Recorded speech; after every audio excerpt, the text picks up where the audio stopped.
Hello everyone and welcome to the One Stop Co-op Shop. Today we're going to do a solo playthrough using 3 heroes for Tomb of Annihilation. The 4th or 5th game in, I think it's actually the 5th game in the D&D adventure board game series. If you want to see how to set up the game, make sure to check out the video before this on the playlist. Otherwise, hang out here, let's get started. Couple quick things to mention before we jump into the playthrough. First, if there's anything I forgot in the setup, I'm going to be putting Klingon subtitles that will be popping up right now. So make sure to turn on your Klingon subtitles so you can see that. Now, I did forget 2 things that I want to make sure to make mention of.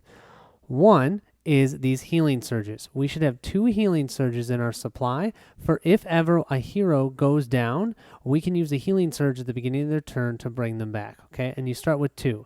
And if ever you run out of these and you need to heal and you can't, you lose the game. The second thing is I didn't show you guys setting up all the tokens because I thought that would be silly. And I think that's fine, but there is one token that you do need to make sure you set up, and that's the trap tokens. You might see these come into play, and so you just want to make sure they're all face down, give them a good shuffle, because you might need to be placing these out on the board. Okay, without further ado, let's go.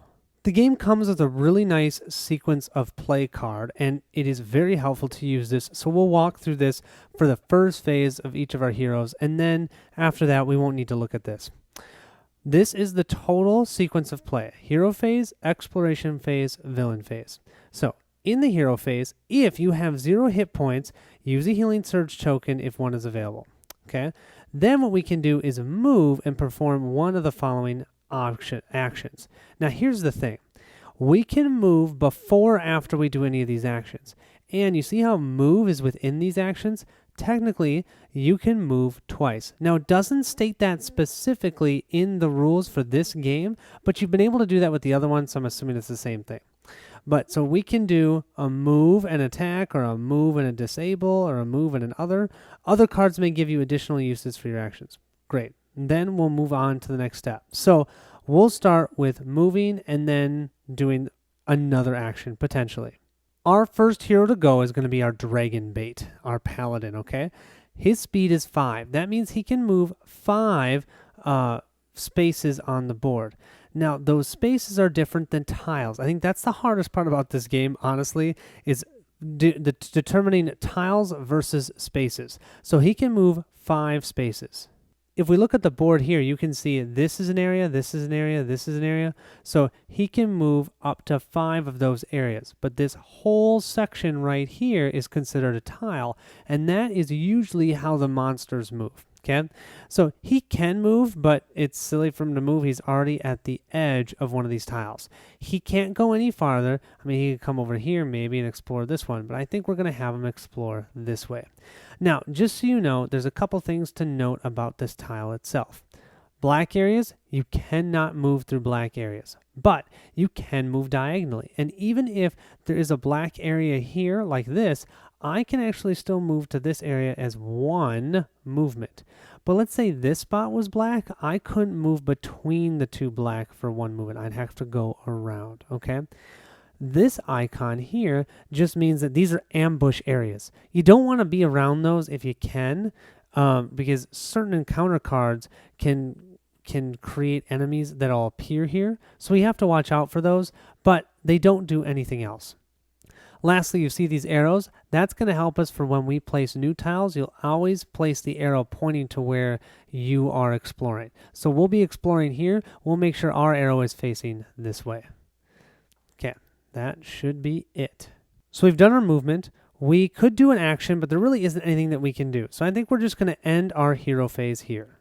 Now we move to the exploration phase. If your hero occupies a square adjacent to an unexplored edge, which we do, go to step 2. Otherwise, go to the villain phase. Step 2, draw a dungeon tile and place it with the triangle adjacent to the unexplored edge. Here's our tile stack. Let's reveal the top one. Awesome. See that arrow? That's going to tell us how we're going to connect this to the board. We'll place the tile like so. Now, if you look here, you see all these X's here? Those are all traps. We'll place trap tokens here, here, here, and here. Don't forget, this is an ambush icon. Doesn't do anything right now, but that is a treasure icon. So we can place a treasure chest here. And that means that if we end our turn there, we can draw a treasure card. Now remember, we can only ever draw one treasure card a turn. So if we defeat an enemy, which normally would allow us to draw a treasure card, and we ended here, we wouldn't be able to draw 2 treasure cards. Lastly, notice how this icon is white. This means we do not have to draw an encounter card this turn. We've moved on to step 3, draw monster cards and place any trap tokens and monster figures indicated on the new tile. Don't have to do any of that except for the trap tokens we already did. So now we go to the villain phase. If you didn't place a tile during your exploration phase, or if you placed a tile with a black triangle, draw an encounter card. Didn't do that. If a villain is in play, activate it. Nope. Activate each monster you control in turn. We don't control any. So we're actually already done with our Paladin's turn. Next, let's have our wizard go. So remember, the first step that we have to do is we see, do we have to heal our wizard? No, we're good. Then we can do move and move attack or disable a trap or other.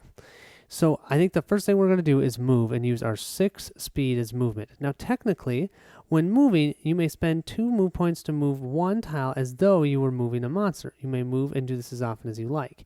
So based on how I read that, that would mean that we could move anywhere within that tile, kind of like we're flying. And I think, if you correct me if I'm wrong, I think we can fly over traps that way. I think. I'm not going to do that this time. I'm going to do something else. But hopefully you can let me know if you agree or not. I think that what we're going to do is go 1, 2, 3 and end our movement here. Okay. I think have just flown to right here, but I don't want to draw an encounter card yet if I don't have to. And this way, our awesome bard here can disable traps pretty easily. And so depending on what shows up here, he can just come down here and grab the treasure. Moving to the exploration phase, we are facing an edge. So what we can do is we'll just push this right on over here, draw the top tile, and knock over all of our heroes. Sorry about that. And let's see. Oh, we've got a black one. Oh, that's a bummer. This tile will get placed like so. And here's the thing. We have an enemy area right here and a place for 2 more traps. We'll place those traps here and here. And then we're going to have to draw a monster card. And what I'm really bummed about is I was hoping that this was going to go this way and we could have connected with our Paladin over here. But be that as it may, didn't work out. We're going to be going this way over here. Let's see what monster we get here. We have the Straw Man. Do not place a monster. Instead, place a Straw Man's token. The Straw Man token counts as a hero for the purpose of monster tactics and is AC 11 and 1 hit point. Huh. I'm sorry, you guys. You're going to hear me say, huh, a lot because I'm going to be seeing all these new cards since I've never played this. So that was definitely unexpected. I'm going to keep this card outside of the discard pile so I don't forget that his AC is 11. And yeah, it looks like enemies will try and attack him if possible too. He's just like another hero. Now we move to the villain phase, and because there is a black triangle here, we are going to have an encounter. And we get biting insects. Gross. Attack each hero within 1 tile of your hero. Yeah, that's everybody. We add +4 to the roll. Let's start with Ashara, our wizard. We have to roll a 10 or higher to get a hit. We're hoping for less than a 10. That's a 3. That's totally a miss. Awesome. Then for our Paladin, we have 17. So a 13 or higher is going to do a hit. Let's see. That's a 4. Wow, I'm loving this die. And then for our bard is 15 for AC. -4 is 11. So we have to roll less than an 11 and we're going to be happy. And that's a 9. 10, 11, 12, 13. Awesome. 3 misses. These biting insects were useless. So next is our bard. Our bard has speed of 5. Let's see what he's going to do. I think we're going to go and try and grab a treasure. We have a total movement of 5, and we can move through our teammates. So we just can't end there. So we can go 1, 2, 3, 4, and we have to flip this trap, This trap says draw. Oh, that's wonderful. We have to draw one of the traps. I was hoping that he'd have one of the regular traps and he could use his ability. That's not going to happen. We have to draw a card. Okay, here's our trap deck. Oh, come on. Don't be mean. Don't be mean. Quicksand. Place the quicksand token on your hero's tile. Trigger the trap during your villain's phase. Attack each hero on this trap's tile. Disable feature. Attack your hero. +3, you get stunned. Any hero on this trap's tile can discard this card by performing a successful disable trap action on this trap. Boy, so we're stuck in quicksand. We'll grab this quicksand token and place it here. And this token I'm just going to discard. But remember, this gets activated during the villain phase, so we can still finish our turn. So we're going to go here and end on this treasure token so we can at least grab a treasure. We now move to the exploration phase, and we're not at the edge of a tile, so we can't explore. So we can skip that and then move to the villain phase. The first thing that we're going to do for the villain phase is activate the quicksand.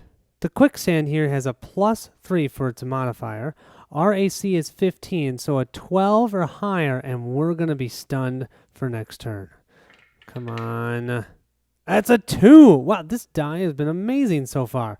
So we are not stunned. Great. And you guys, I'm realizing we didn't do another action. We just moved. I think we technically could have tried to disable this quicksand, but I didn't. That's my fault. I'll let another hero try and do that. Now we draw an encounter card. Stalker. Place a new monster on the closest empty ambush site. There we go. Here's going to be our first monster. You know that now that I said that, it's going to be another straw man, right? Let's reveal it. No, it's a Zorbo. This Zorbo has an AC of 14 and only 1 HP. If the Zorbo is within one tile of a hero, it moves adjacent to the closest hero and claws that hero. Otherwise, it moves one tile towards the closest. It has a special ability here, Drain Magic. On a roll of 18 or higher, the Zorbo also destroys one of the hero's items. The hero must choose and discard an item. Wow, that's terrible. And it gets a +6 on its claw attack, and it gives us 2 experience if we defeat it. We'll place that Zorbo right here on the same tile as our Bard. And now, this Zorbo card will be with the Bard, and at the end of the Bard's turn, this Zorbo will be activated. And there's nothing like the present to activate it, right?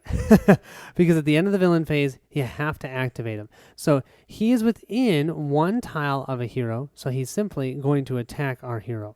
We're adding a 6 to this. We just have to get a 15 in total, so a 9 or higher, and this Zorbo hits our Bard. That's a 4. That's a miss. Wow. At the end of our Bard's turn, because he is standing on this treasure token, we'll remove this, he gets to draw 2 treasures and keep one of them. Let's draw the first. We have a pouch of copper. Gain 100 gold pieces. Cool. Or potion of healing. Oh yeah, potion of healing. Your hero or heroes adjacent to your hero gains 2 HP. Discard after use. I mean, money's great. Potion of healing. We have almost nothing for healing. Let's grab this. It's back to our Paladin's turn. And I think what we're going to do is we're going to come over here and try and take out this Zorbo. Okay? We're going to go 1, 2, 3. We're going to step on this trap. Come on, be safe, be safe. No, that's 3 points of damage. Ow. With 3 hits, that puts him down to only 7 health. Jeez. With that 3 damage, we got to do something good here. So the Zorbo has 14 for its AC. We're going to use our Holy Avenger. Now this is at will, so this doesn't get flipped over. We can use it every round.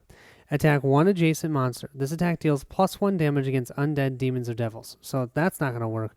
But look at this, +9. We only need to roll a 5 or higher, and we can say sayonara, Zorbo. Come on, 5 or higher. Wow, that's a 19. That is the first number, I think, above, an 11 that I've rolled? Perfect timing.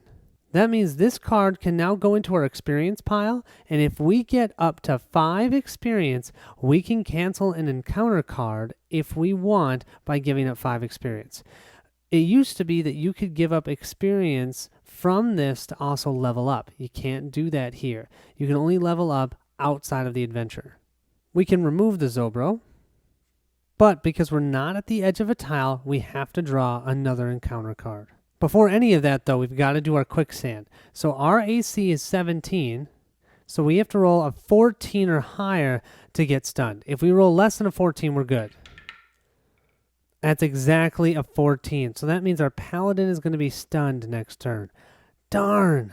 What we can do to remember that is just place a stun token on our hero. Our poor Paladin came over to help the Bard, got shot by spears, took out the Kolbo or whatever it was called, but then is now stuck in the quicksand. Yeah, maybe he should have stayed over with the straw man. Okay, let's reveal our card. Dark Influence. Each hero on or adjacent to an ambush site takes 1 damage. You know what uber duper stinks? Ambush site, adjacent. Ambush site, adjacent. All 3 of us take 1 damage. Well, that totally 100% stunk. But I think what we're going to do now is we're going to have our wizard go. And what he's going to do is he's going to go 1, 2, 3. And then I think we're going to step on this trap right here. And it's going to be safe, right? It's going to be safe. Yes, it is safe. Okay, cool. So we're going to go here. And then we're going to try and do a disable action. So we're going to just try and disable this quicksand. To do this, we just need to roll 11 through 20 to be able to disable it. 14. Yes. So this quicksand is no more. We don't have to worry about it.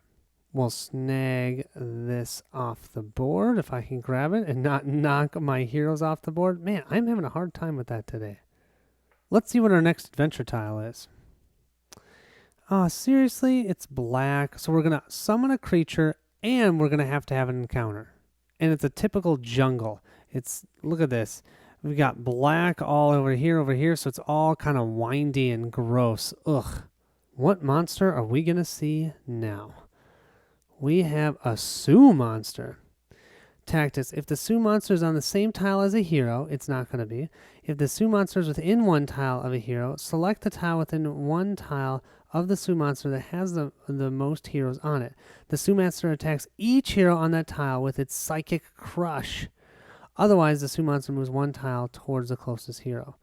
The Psychic Crush is this one. Adds +4, does 1 damage, and stunned. Ooh. We'll place this Sioux monster right here. He kind of looks almost like a monkey or something. But apparently he attacks us with a crush, and he's going to attack all 3 of them. First one's going to be for a Paladin. It needs to be a 13 or higher to hit. And it's a 13. Seriously? So he's going to hit for 1. Fortunately, though, our Paladin is already stunned. He can't be stunned a second time. So he just has 5 points of damage, though, on him. Now we'll do the Ashara. That's our wizard. A 10 plus will hit. And that's a 13. So that's also going to be hit, and he's going to be stunned. That'll be a 2nd point of damage. And then for our bard, it's going to be 11 or higher. And that's a miss.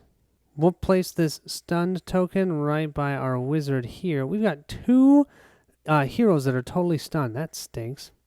Okay, that will end the villain phase. No, it won't. We haven't even drawn our encounter card yet, right? Because this, he just attacked. I did that in the wrong order. I should have activated the encounter card first, but that's okay. Let's go activate the encounter card. Let's flip and see what we get. Ooh, Poisoned Dark. Attack your hero. +2 and okay, with a +8. This is just not good. Our AC is only 14, so 8, we just need to roll a 6 to hit. So looking for under a 6. Oh my gosh, that is totally a 5. I'm taking that as a 5. So that is a miss. Wow, thank you, Poison Darts. I think I'm going to do 1 more activation and then call it a day. So I'm going to have our bard here. He can move. He's going to go 1, 2, 3, 4, 5. He gets around the outside of this Sioux monster, and he'll be able to explore. So we hopefully don't have to draw an encounter card, and he's going to attack from behind. Our bard's going to use the Flashing Blade. He can attack an adjacent enemy, adds +7. This Sioux monster only has an AC of 12, so we just need a 5 to be able to do 1 point of damage. But if we can roll an 18 or higher, it's 2 damage and we take him out, because this guy's got 2 health. So we're really looking for 18 or higher, maybe. That's a 2, which is 100% a miss. Well, with that total airball, we're going to now move to the exploration phase, and we can draw a tile to place here. If this is a black arrow, I might cry a little bit. Let's see. Okay, good, it's not. That's terrible. 1, 2, 3. 3 enemies? I would have preferred the black arrow. We'll place this tile here, and I can safely say we're probably going to die. No, I have no idea. It feels like it right now. My goodness, we're just having some bad luck. Not that it really matters, but I do like to do this in the right order. So for this enemy, it's going to be a Chalton skeleton. If that is adjacent to a hero, it's not going to be. If the Chalton skeleton was in one tile, it moves adjacent to the hero with the lowest AC within one tile and attacks that hero once with its sword. Okay, and its sword is just a +5. That's not terrible. The skeletons here look kind of cool. I'll place him here. Okay, that's the first one. Here's the second one. The Yonti Brood Guard. Oh man, this thing's got 2 health. If it's within one tile, it moves adjacent to the closest hero and bites that hero. That's a +7. And Crushing Grip. Heroes adjacent to Yudi's Brood Guard cannot move. Wow, we're going to be all stuck where we are when this happens. We're going to place this Brood Guard. I can read, you guys. Brood Guard right there. Okay, what's the third one?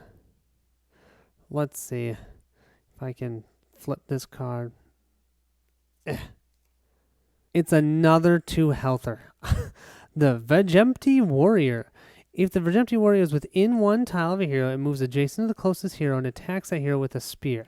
That's only +4. He looks kind of wimpy, but he does take 2 damage to be able to take him out. Here we go. We can place him right here. So all 3 of these guys are going to come over and attack our wonderful bard. The skeleton here will start, and he'll move right to here and attack. Our bard's AC is 15, so anything of 10 or above, and we are taking the damage. And that's exactly a 10, so that is 1 hit. Our bard's now down to 6 health.